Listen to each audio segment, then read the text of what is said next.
Welcome back to Tiny T Gaming. Today I'm going to be talking through the Emperor's Spears lore. Before I get into it though, please like and subscribe. It really helps to grow the channel and get more coverage on YouTube. So getting into it, the Emperor's Spears Space Marine chapter are a bastion founding successor of the Ultramarines, situated on the homeworld of Nemeton.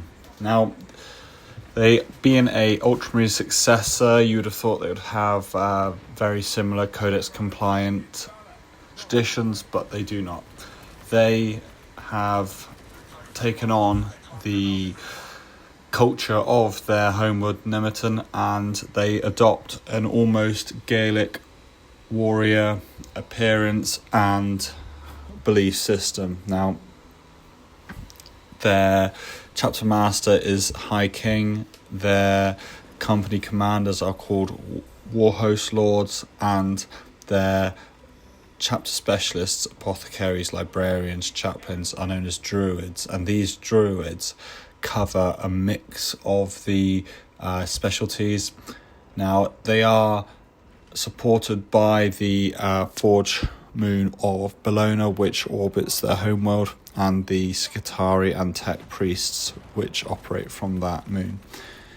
Together, they defend Alara's Vale, and they have had very little contact with the outside Imperium, as they operate on the side of Imperium Nihilus, and the most recent contact they had from the Imperium was Lord Commander Gaius Incarius from the Mentors Legion, and he then, after finding out his mission was basically a cover to assassinate the chapter master of the Celestial Lions, he broke from his chapter and joined the Emperor's Spears chapter.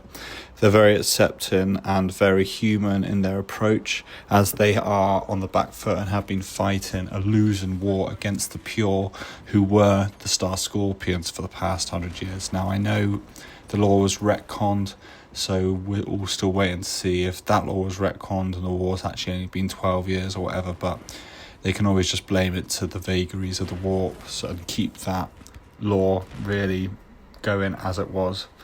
Even though they are a successor of the Ultramarines, due to a disagreement, the company commander or Warhost Lord of the 6th Warhost declared that he would never step foot on Macragge again, and then they see Rabute Gilliman as almost a usurper, or as some liar or untrustworthy, basically, because they have had to survive on their own for so long. Now, they have been fighting alongside the Celestial Lions against the Pure, but being that the Celestial Lions were cold, they have effectively been doing the work of 3 Astartes chapters, whilst also taking casualties themselves for 100 years.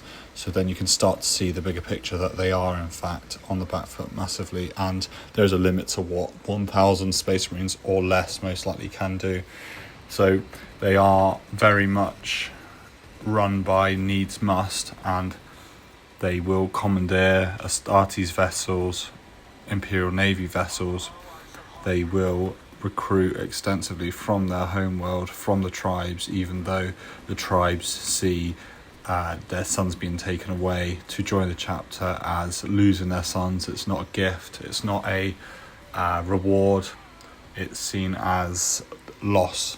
So they do have the Primaris reinforcements and upgrades from the Torchbearer fleets, but their distrust of the wider Imperium has stemmed from the fact that that Torchbearer fleet would not give the information, weapons and reinforcements to the Celestial Lions, which further indicates that the Imperium distrusts the Celestial Lions and, by extension, the Inquisition.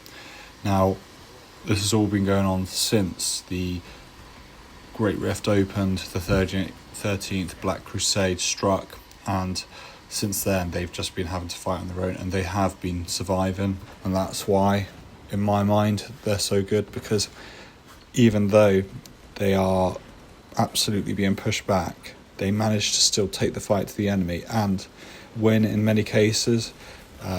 reinforcing the rule of law of the Imperium on the planets that try and break from their control, their domain, and they remain staunchly loyal to the Emperor. So even if they do have a cultural or almost personal disagreement with other imperial factions, especially the Inquisition, they are massively loyal to the Emperor, and they believe in fighting for him still and keeping his people safe, which just goes to show, in my opinion, why they are absolutely a good chapter to really get your head into. But the problem is there's only one book out at the moment, and they have not been included on any of the video games we've had out, which is a real shame. Hopefully Aaron Dembski Bowden will release another book sometime soon on them, but it's been years now. And obviously with Aaron Dembski Bowden, I believe having to take a break from writing for personal reasons, the Emperor's Spears are definitely probably on the bottom of the list, what with potential writing for the Scouring campaign coming up, replacing the Horus Heresy series, which I'm sure they'll write about. And then the whole other books that have since taken off since that first book was released. But hopefully, fingers crossed, they do release another book, because the Emperor's Spears are massively interesting.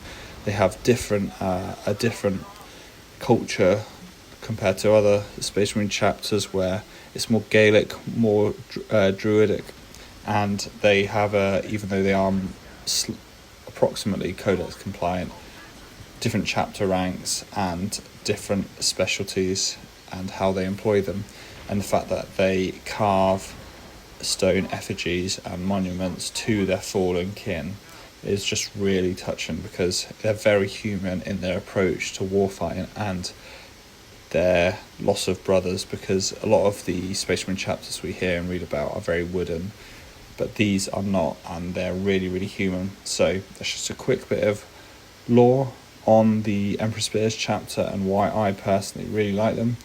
Please let me know in the comments below what you think, what you want me to make a video on next. I'll see you in the next one. Please like and subscribe.